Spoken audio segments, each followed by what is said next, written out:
एकादशी का व्रत रहे, दिन भर उपवास रहे, रात्रि में शयन किए और प्रतिदिन वह ब्रह्म बेला में उठ जाते थे। लेकिन विधि का विधान कौन डाल सकता है। उस दिन हमारे नंद बाबा मध्य रात्रि में नींद खुल गई और मध्य रात्रि वह कोई घड़ी वड़ी देखे नहीं और तुरंत ही अपना दंड कमंडल उठाए और यमुना स्नान के लिए चल पड़े।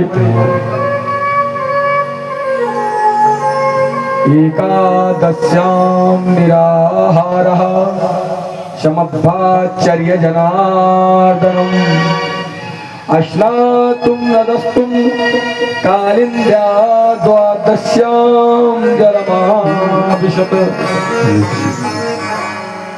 अब नंद बाबा द्वादशी समझकर यमुना जी में स्नान करने चले गए और अपने सनातन वैदिक धर्म में नदी, तालाब, जलाशय इत्यादि में मध्यरात्रि को स्नान करना वर्जित है।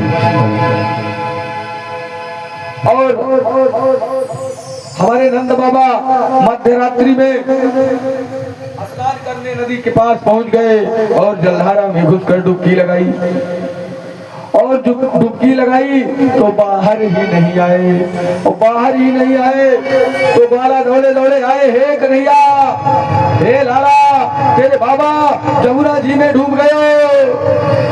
पूरे नगर में हल्ला मच गयो, नंद बाबा यमुना जी में डूब गए। अब भैया, कन्हैया, बलराम, भैया सब यमुना जी की ओर भाग पड़े और जाके यमुना जी के किनारे देखे तो वहां कोई नहीं है। तुरंत कन्हैया ने झट से यमुना जी में छलांग लगा दी और जब नंद बाबा जलाशय में गए तो रात्रि में स्नान वर्जित है।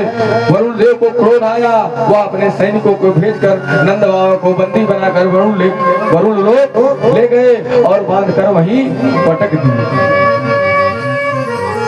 और इधर हमारे गोपाल जब यमुना में छलांग लगाए तो वह तो सब जानते हैं, सीधे वरुण लोक को गए। अब वहाँ वरुण देव ने भगवान हमारे गोपाल को देखा तो सपत्नी को हम सपत्नी सहित हमारे भगवान का पगबंधन किया, चरण प्रक्षालन किया, आरती उतारी, भोग लगाया और ऊंचे सिंहासन पर बिठाया।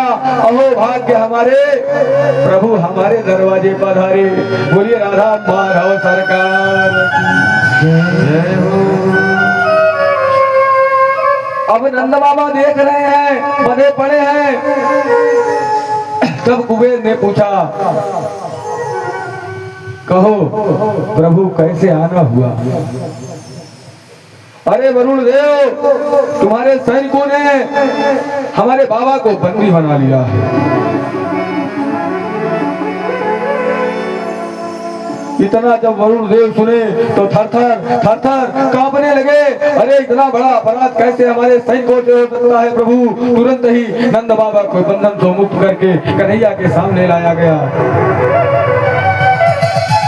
और क्षमा याचना की और वरुण देव षोडशोपचार से हमारे कन्हैया का पूजन किए नंद बाबा के साथ और प्रेम से विदा किए और एक डुबकी, एक छलांग वरुण लोक से नंद बाबा के साथ हमारे कन्हैया ने लगाई और कालिंदी यमुना के तट पर आकर खड़े हो गए। बोलिए राधा माधव सरकार की जय हो।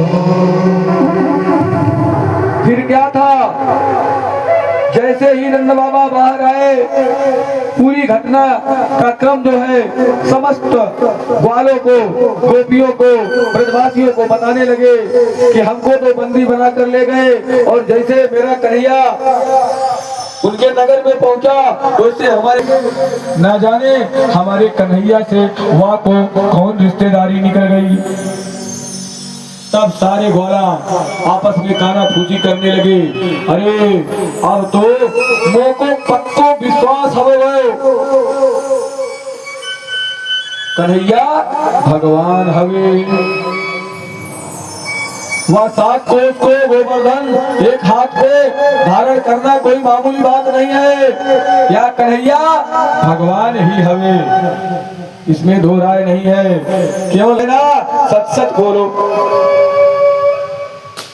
तब नंद बाबा ने कहा यह भी कोई पूछने वाली बात है, मैं दिन भर जो ये गले में माला लिए, हाथ में माला लिए, दिन भर माला को सटकता रहता हूँ ना, यह सब वाको प्रभाव है। लागत है नारायण ने मारो छोरा पर विशेष कृपा कर दियो है। नहीं बाबा, तेरे कन्हैया भगवान हवे। तो कन्हैया ने कहा चलो मैं भगवान नहीं हूँ, अगर तुम हमें भगवान मान रहे हो तो बताओ तुम्हारी कुछ इच्छा है, अगर मैं भगवान हूँ तो मुझसे कुछ चाहिए क्या? हाँ लाला, वैसे तो कुछ नहीं चाहिए, तू भगवान हो या ना हो,